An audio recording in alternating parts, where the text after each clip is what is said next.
Hello, everybody, and welcome back to Women's Wednesdays Guyana. This week, sitting with us, we have Kester, Whyte, Kemol King, and Kojo McPherson, and they're all going to be talking to us about masculinity and the modern man. Now, we're going to be looking at some of the concepts regarding masculinity, some of them that can be considered negative or positives, and generally just having a general gaff about it all. So I'll start out with a question and I'll throw it out to whoever wants to answer. First question is, what is masculinity in the Guyanese context? What are the dominant ideas then of masculinity? Well, I think I'm going to take this one. Well, we were discussing a little bit earlier about how these traits, how in modern Guyana at least, it's progressed. We become much open to more alternative forms of masculinity because it was a time when you couldn't be emotional, at least be honest with your feelings or intelligent. It wasn't really valued. And now, but at the same time, they have these other traits, these behaviors, these patterns, these expectations you're expecting out of your men. Now, these traits in and of itself aren't bad, but it's the execution of them and the expectation what persons expect you to act like that's causing a problem. Mm-hmm. And the thing is, masculinity doesn't just apply to males, but it's a set of behaviors. Women can incorporate it, and there comes another problem. When women try to execute the same traits, courage, confidence, competitiveness, that little bit of aggressiveness when you're trying to get something, you're being labeled years of time. Why is not really a girl? Girls shouldn't speak and all that nonsense. Yeah. And it's leading to this kind of. It's not considered feminine. It's not considered exactly. So now we're in a we seem like in this paradox right now because you're seeing in the news how men just killing women or abusing women and how they're presented, they seem to come out of nowhere, and it's rather jarring that this is being done because you're looking at it as like this shouldn't be done, but then when you really look at the backgrounds and the interactions the persons go through, you're seeing that there's a lot of toxicity within when it comes to masculine traits and behavior. And how we're trying, what we need to do as Guyanese is see that what's toxic and how there are other ways of expressing these traits, because confidence can be expressed as form of emotional vulnerability. You being confident to be able to express your feelings in a way that is healthy, and then cultivating that, because people saying confidence, you gotta go up to this girl, you gotta talk to she this way, you got to get this girl. But at the same time, if you don't want to speak to the girl, you don't want to look foolish, that's fine too. Yeah, you see, it kind of comes back to the whole thing where we tell boys that they need to be aggressive or they need to suppress their emotions all the time.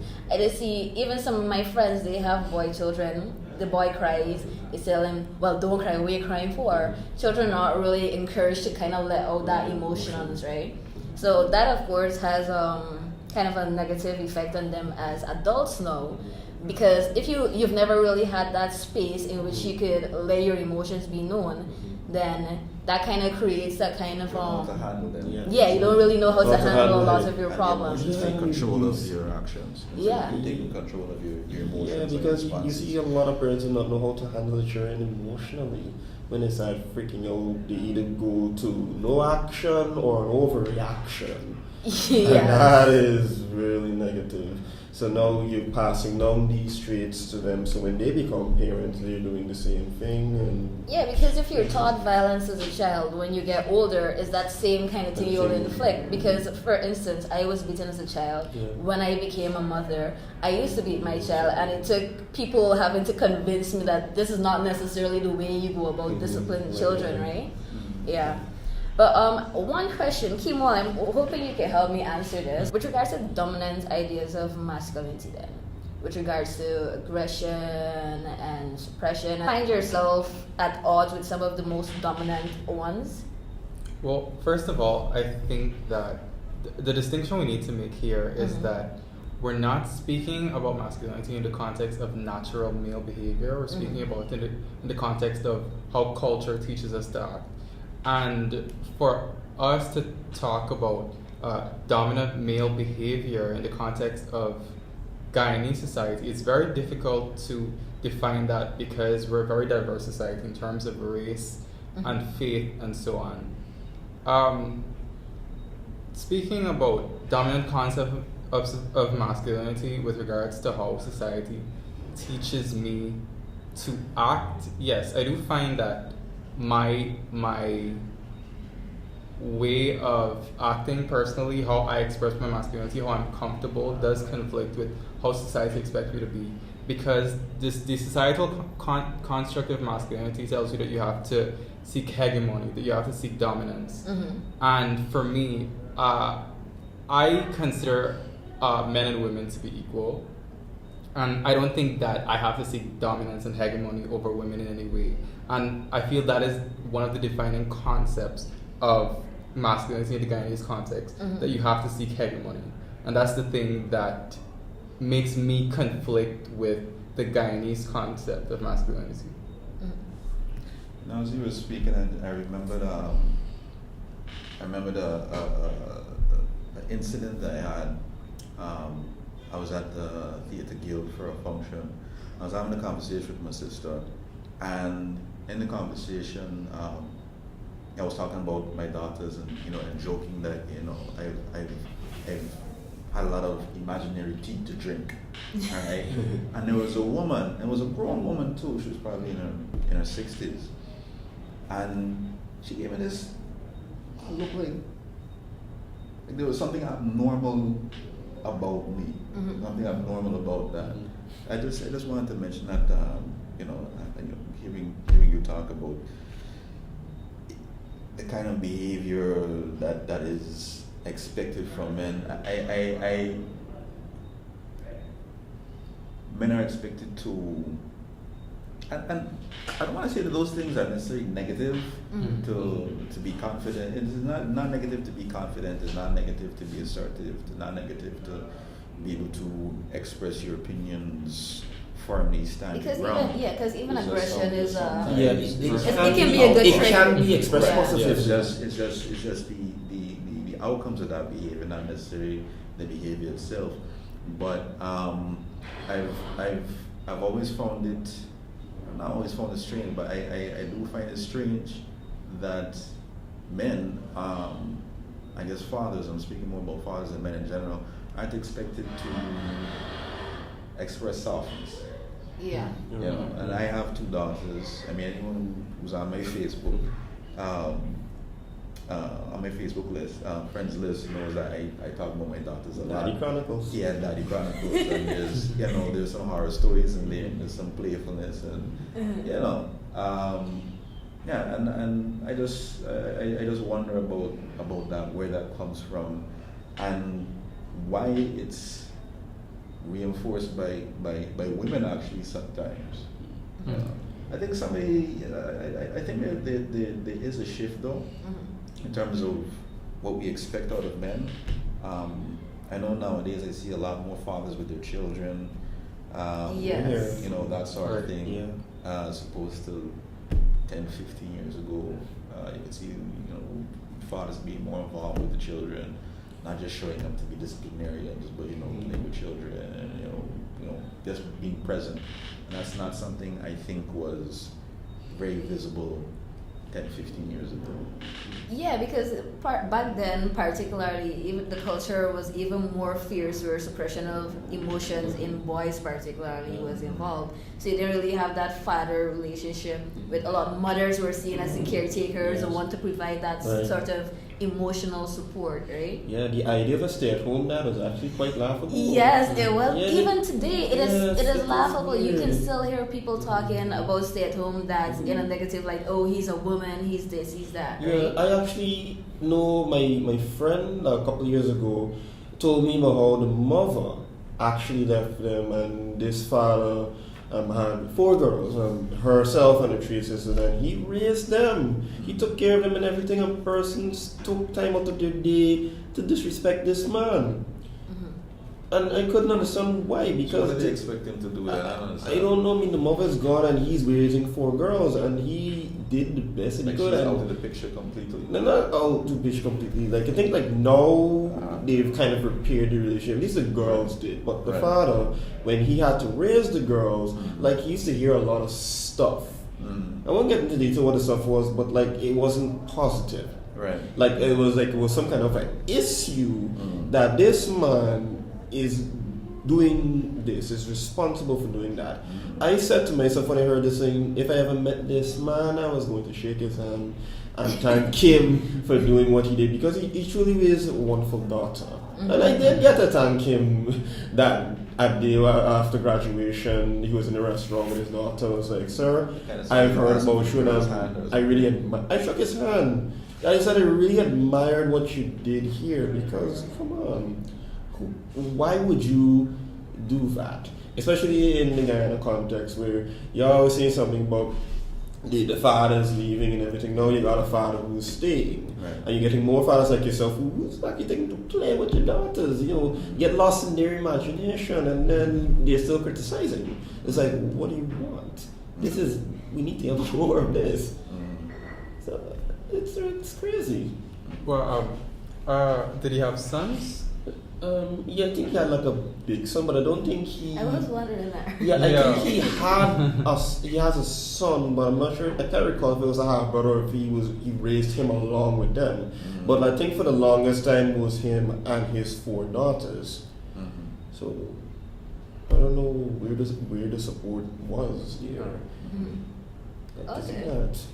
You know, one of the particularly coming back to fathers and their relationship with their children, I know one of the reasons that some persons would not want to necessarily show emotions is that they find emotions in itself to be something that is gay, right? Yeah. Right? I've actually seen people talk about, oh, you can't hug your son, or you can't kiss your son on his lips and stuff like that because it's considered gay. And they're asking the questions, if you do these things, then what kind of a man are you really raising, right? So of course I think masculinity and the issue of sexuality also is important in the conversation, right? Because a lot of the things we argue against particularly, these might be espoused by some less than masculine men, right? Right. Belonging to the LGBT community. So, of course, some men would say, well, I don't want my child. Pardon? Down low. Down low? Yeah. Down low, inside. Yeah, so that's kind of scene where they try to not let their sons like wear pink or play with or dolls. play with dolls. I wanted to bring that play with up. dolls because it's Like, seen as a female thing. You can't play with a doll. You buy a toy. What's gonna happen if your son wants to play with a doll? That's not what it means. You just. Well, I don't have sons. I don't have sons. I just have the 2 girls. I don't know what I would feel about that necessarily. I just think, generally speaking, kissing small children on the lips is a little bit of Yeah, even I. I feel like you can bring up the valid reasons for why that is not right? But most of the reasons you see is like, oh, but don't kiss them because like this might make them gay or something. Yeah. So as much as we talk about the reasons behind it, we should be a bit more specific with what we're against. Get down to the nitty gritty as it relates to that, because you find everything. Oh, you don't want a son to be gay and everything, and like. You don't want your son to be gay. It's like it doesn't work that way. Yeah, it doesn't quite work that way. This that way. brings me to another point actually with regards to the way in how masculinity is defined and kind of reinforced by religious ideals. Now, this is kind of usually a bit of a touchy topic, you know.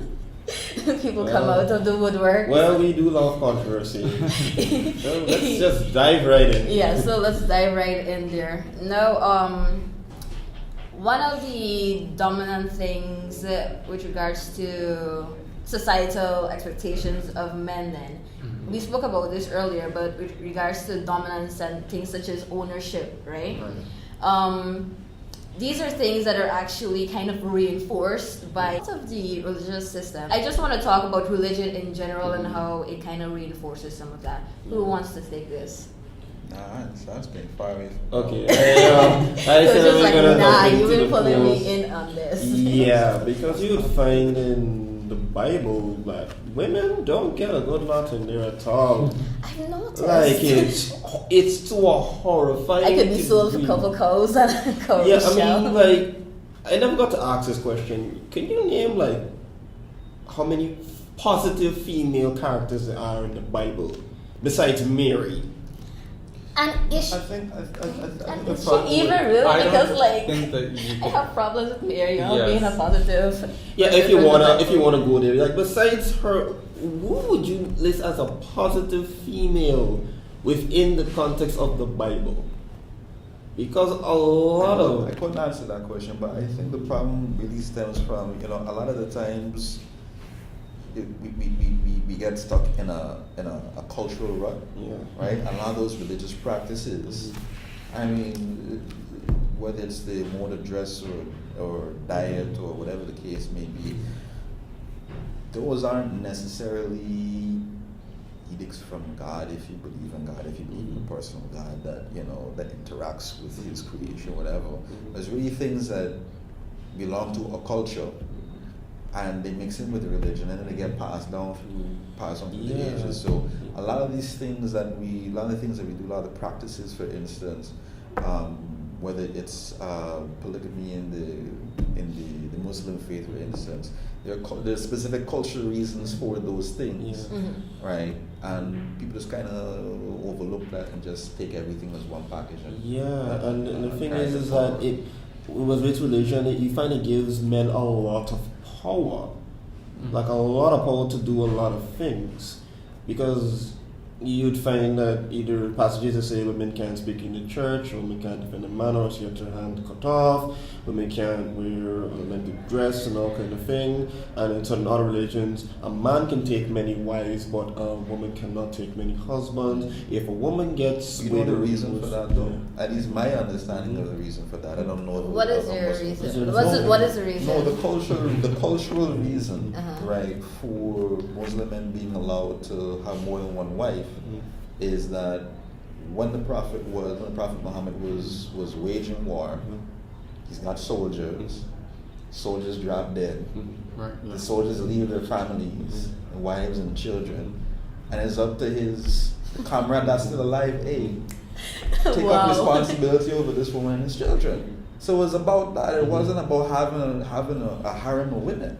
At least that's my understanding of it. Someone could come and correct. But at the I same think that's the time, story, but at the same time, while they're allowed to marry different women, But if that a was woman that was for a time. Yeah, that was for a for time, that was for for that that was time for a within That that was for a context, reason. right? Because yeah. But as time goes on and these ideas are passed down, you see how they become People more forget down. the forget the reasons for things. context and they're taking it, as you said, at face value. And how it's being applied now, it's becoming increasingly negative to a point where you're kind of robbing women of their power, saying, "Oh, this is the man's work.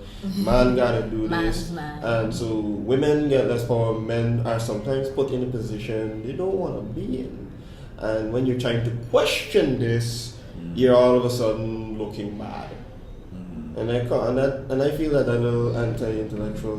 You're not questioning what you're doing. You're not getting an answer, and it's leading to a lot of negative conditions. So you're thinking to yourself, I shouldn't ask any questions, and you associating that negatively, and it kind of affects you up here. And then you start getting into the self-destructive practices, and that's where it really gets serious.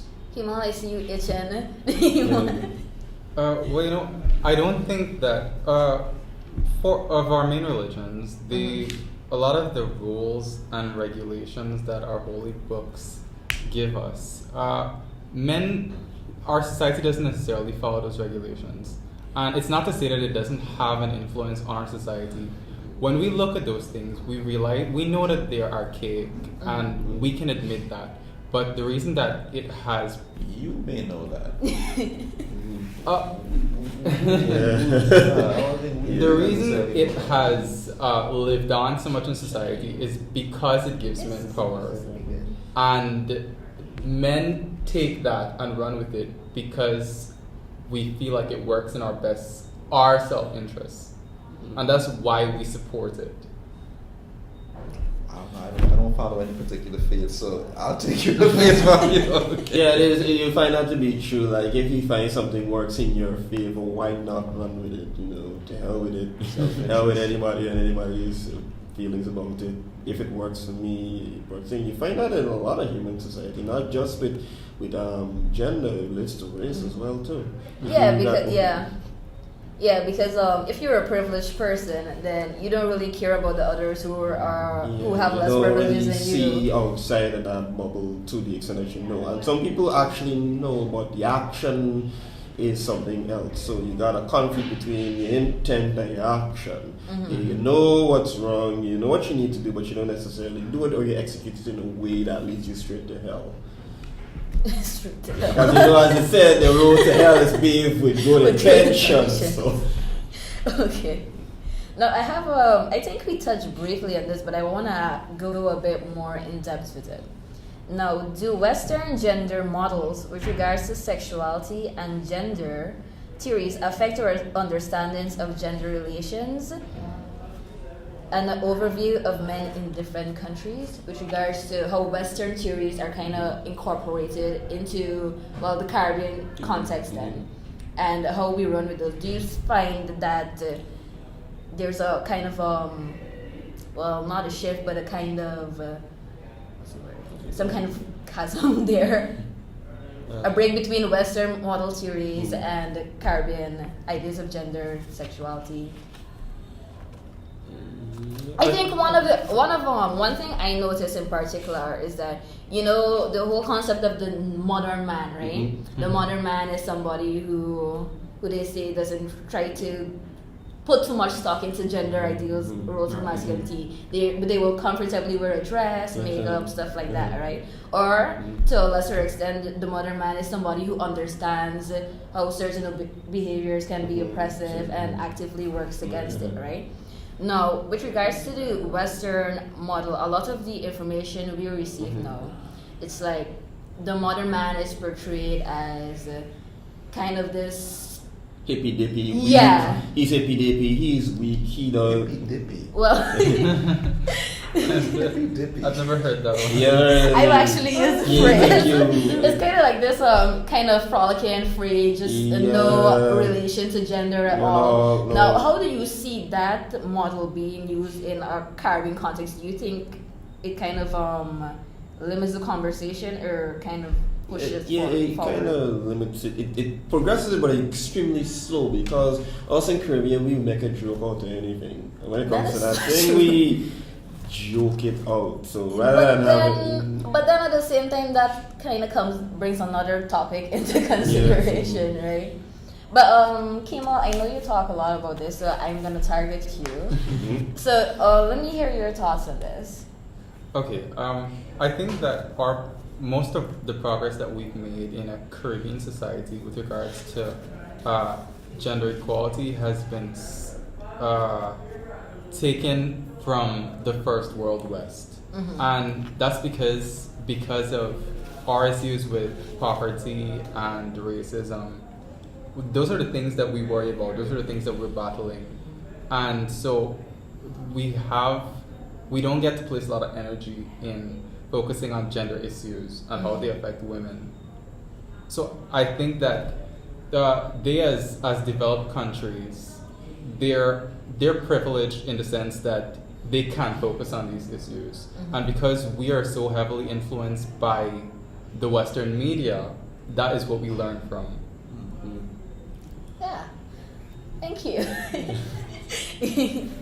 Now, yes, thank you for giving me that bit to think about there. It's not something I've actively thought about a lot, but it was something I wanted to bring out and try to get some of your views on it.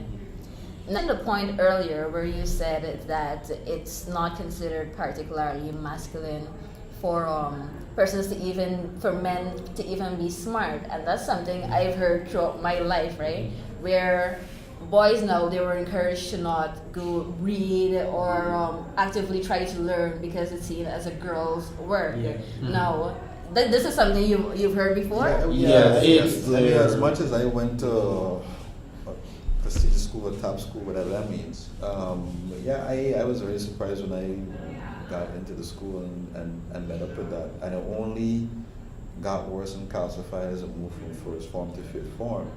You know, where you see the boys, somehow or the other, all gravitating more towards tech stream, the science stream, and so forth. And the art stream was seen as, you know, frivolous for girls and all that. And I remember once actually, so I was in the choir, right? Lone baritone, right? And you know, I remember, you know, when I got into the choir, and my sister was the choir the music teacher at that point in time. All the guys in my year, man, they had a good laugh at me and say, "Why you doing that?" Then after a while, I didn't realize it's Kojo along with all the girls, and then some of them started trying to get into the choir. But yeah, I mean, so I mean, there was you know, I mean, through my entire high school life, whether it was the choir, whether it was writing, or, you know, I was discouraged by fellow students, by teachers, even the deputy HM, I think the HM at that point in time. But, you know, I had the last laugh because, you know, I managed to, you know, make not a bad living off of writing. Yes. You know, so them having a good laugh at me writing, you know, putting poetry and short stories on the wall. It's like revenge. Look now. Yeah, I mean, there was a phenomenon going on all the time. Where we start from? Well, the same thing when it comes to dancing, like certain forms of dancing, like when you see a guy in a certain form of dancing that is like ballet, you'd be like, oh, he's gay. I was watching this Trinidadian puppet thing. I can't quite remember the name. Lexo TV? No. Oh, Santana. It's Lexo TV, it's the same thing. It is? Oh, okay. Okay, so I was watching Santana, and then Santana was in this club. And then there's this one character who struck me because he's in the club. He wants a girl to dance in front of him, but he doesn't want to dance because bad man don't dance. Right? And I found that so ridiculous because it just kind of emphasizes a lot how ridiculous a lot of these ideas about being a manly man is. Where does that come from? I don't even know. And it's a weird paradox because you find it throughout history. He's afraid now because he doesn't want to look silly. Because he doesn't want to make it's the weirdest sort dancing of is apparently like a female thing. Only feminine men or women. Yeah, and I'm talking about the ballet. And what's the weirdest thing in like throughout history? You see great men of art and dancing in history, but when it comes to actually doing certain things, persons are all of a sudden kicking up a storm. It's like, what?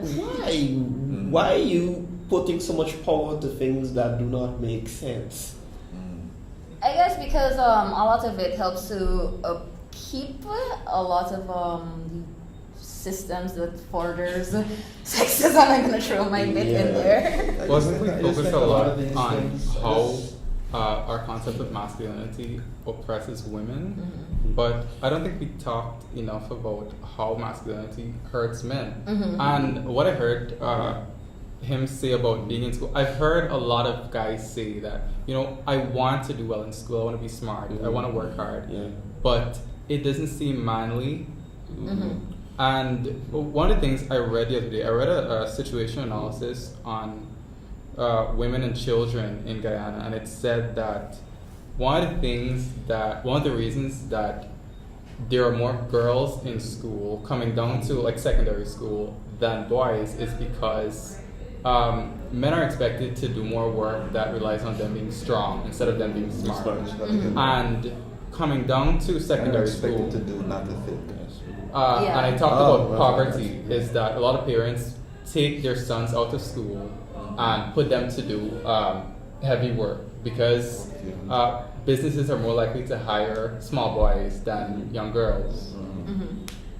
Yeah, I actually saw when you posted that status, and yeah, it's actually something that happens. You walk out almost every day, you can see young boys during school hours. They're doing some tasks, they're selling or doing some trade, and it talks.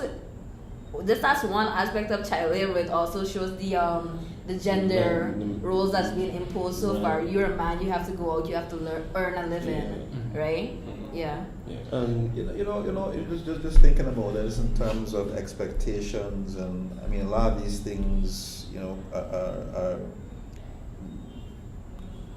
part of them spring out of biology, right? Because if you look at, and it's not politically correct to say, but if you look at man and woman side by side, man is physically going to be stronger, typically speaking.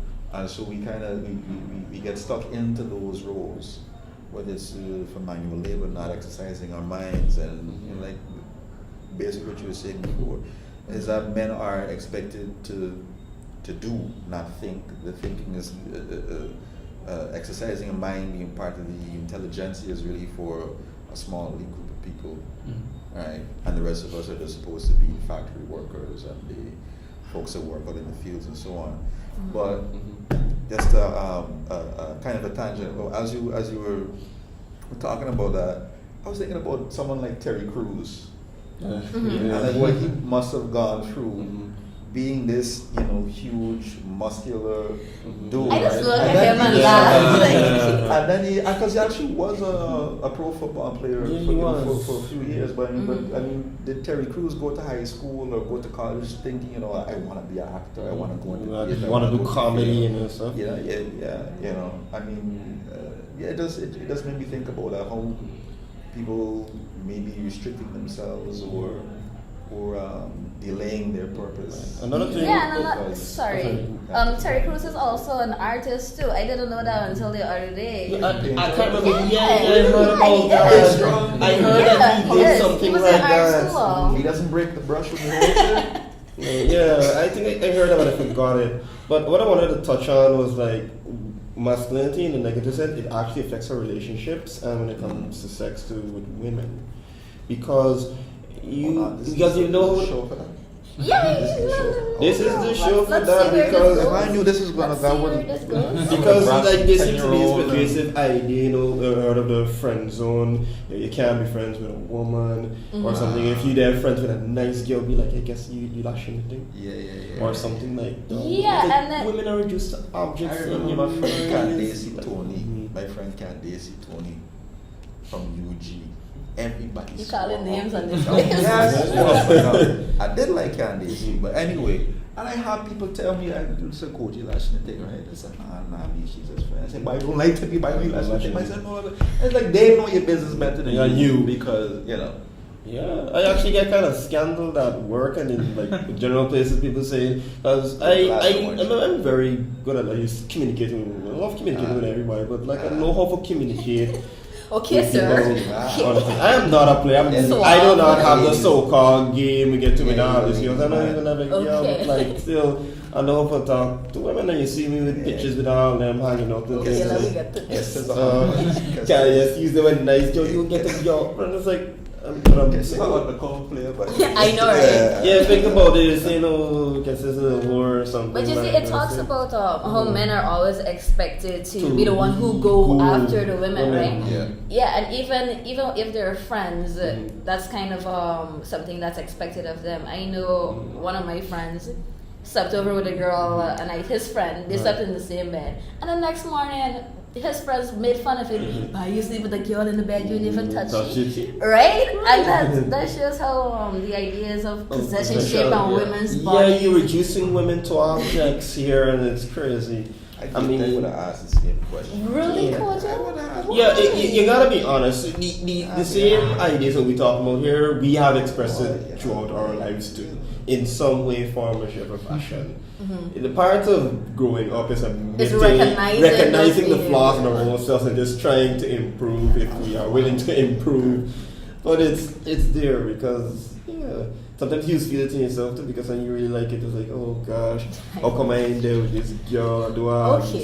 Yeah, it's there. So, one of Kemol, you had mentioned something about how a lot of negative ideas about masculinity, how it affects men, right? And one of the things I wanted to bring up with regards to masculinity and mental health. Right. Now, because men are not really encouraged to talk about feelings and stuff, particularly when mental illness comes about, they feel like they have no avenues in which they can express that. Added to that, there's a context that mental illness is only a white people thing. So particularly, you're a black man or an Indian man or somebody, and you're being told, well, that's not really something that could affect you. Yeah. And then as a man, you don't really have spaces where you can actively talk and discuss your issues. They say therapy and doing certain things. I'm like, what is your white man? I've been told that, and that's when I want to wear slippers in the yard so my feet don't get cold. That is entirely true when it comes to that, because if you can't express it, it's going to come out in a negative fashion. Where your emotions, you get flustered easily, you get angry, thinking, oh, this is me just being assertive, just me being dominant or real. So it gets real self-destructive because it has to go somewhere. And then it's going to start harming your relationship. So you can even become emotionally abusive as a result of this. Thinking, oh, these are the expectations of me. I'm not supposed to express my emotions. Yeah, because if you don't have safe spaces in which you can say certain things, then you retain that, and then and then it can actually lead to like intake of drugs and alcohol too. You know, when I read the newspaper and I see this quite a lot. The details, change, but the scenario is.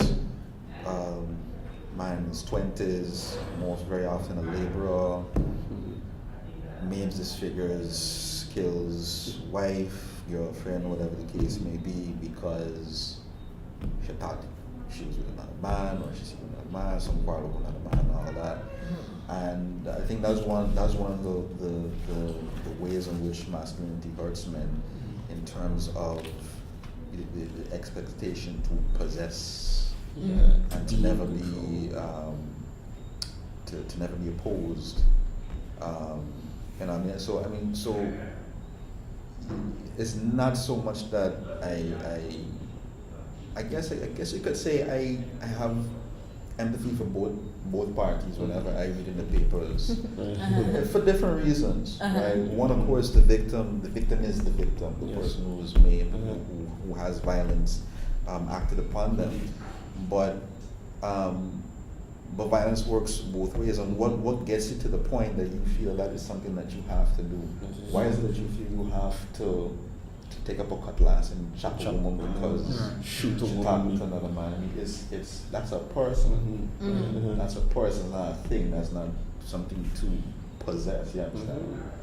And that kind of attitude is seen here, as when you see people taking multiple partners and a lot of cheating and you give blow. Yeah, it's starting to get that idea. But that really springs from the ideals about masculinity.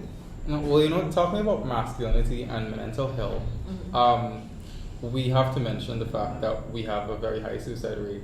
And one of the striking things is that of all the suicides that we've amassed, men are 3 times more likely to commit suicide. And one of the things that has puzzled me is that colorism in Guyana plays a huge part in how we view men. With regards to, we expect black men, we sort of expect black men to have a more macho bravado, right? Be stronger. Yes. Right. And one of the things that has puzzled me is that Indo-Guyanese men are more likely to commit suicide than black men. So I'm wondering if masculinity is expected to be that much more machismo in black men, how is it that you have more suicides with Indian men? Well, that depends on several factors actually, because it depends on one.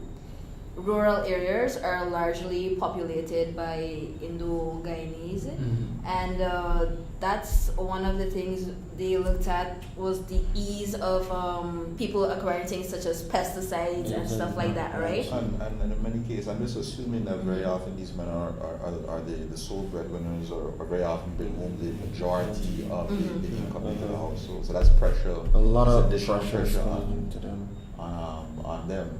And what happens when, as a man, you can provide for your family? What happens as a man if you have a bad crop? You have things hard at work, things hard at the business that you own. As a man, you're failing. It's not just. I mean, it was what we were talking about earlier when I talked about ideas of masculinity.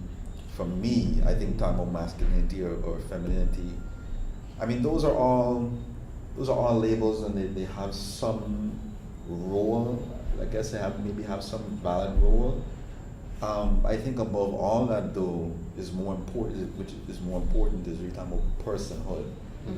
Right, and if you talk but about we can't necessarily talk about the person as a person, value yourself as a person, first and foremost, right?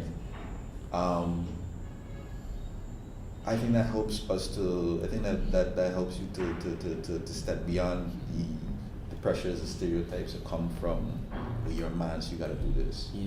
And adding to your that, responsibilities, and if you don't do this, and if you don't do it to this level of competency, then you're a failure. And there's nothing. You have no purpose. You have nothing. Right. And adding to that, when you commit suicide, you're forever seen as a weak man. A person's gonna look at the factors that could have really led to that there on the societal level. So now you're further muddling the talk and burying an issue underneath a bunch of nonsense. So instead of you seeing this person thing as a real tragedy, really looking at your society, really looking at the elements that led up to this supposed masculine man committing suicide, and why the rate is so high for men as opposed to women. If you do not start talking about this, the issue is going to keep getting worse. And we have to start waking up and looking at this, get persons more educated, and get them really talking, not just looking at one element, but all possible elements involved that could have led to such an outcome that we have now. So we really, as a society, put our socks up as it relates to this. This is a good start, but we really gotta step it up. Awesome. Yeah. I basically exhausted most of my questions for this. So if anybody has any thoughts or comments you want to add that you wanted to bring up and you didn't get a chance to, now's the time. Anybody? One of the things we should have talked about is when we talked about mental health and men and their relationships with women, there's also a problem with how men relate to their male friends.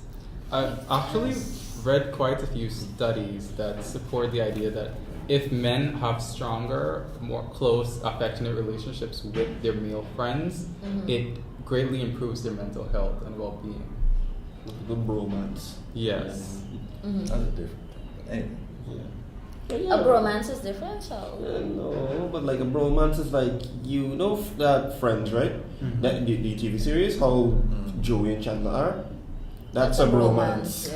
Yeah, that's a very strong friendship. It's a lot of openness, something, and through their friendship, they've grown.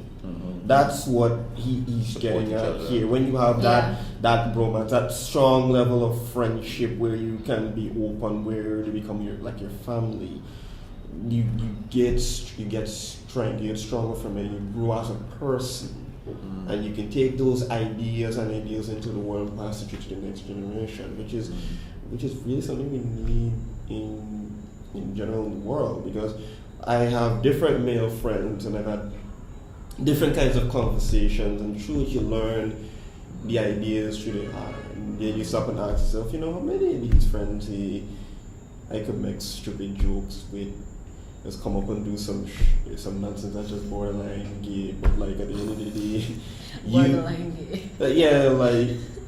You would feel when you're arguing with your friend, people would say you're an old married couple or something like that. But how many persons got that deep sense of love for the friend? It really looks up, but because you understand each other on such a level. That that you understand emotionally. You think women have more of that?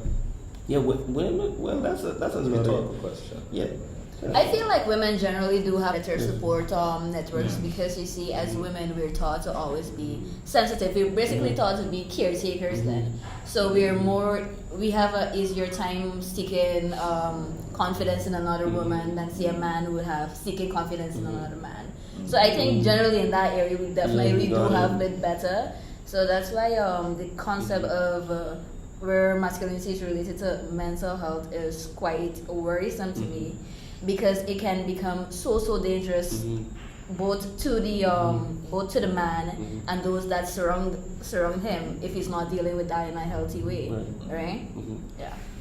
So guys, I really want to thank you for being here and for coming at this time. Yes, I hope we get to do it again, because I'm looking forward to coming on this show again. I think I want to revisit this at a later date because there's a lot of things we didn't necessarily get to touch on as in depth as we should have. Yeah. So women's studies. we definitely need to come back to this. This is part 1. Part 1, and we don't even have to stop at this topic. We do other topics. Yes, I would love definitely. to do that, as long as we got the time. Okay, great. So thank you for coming, and thank you guys for tuning in. You can send your comments, questions. Let us know your thoughts on this. Thanks for watching. Bye. Bye.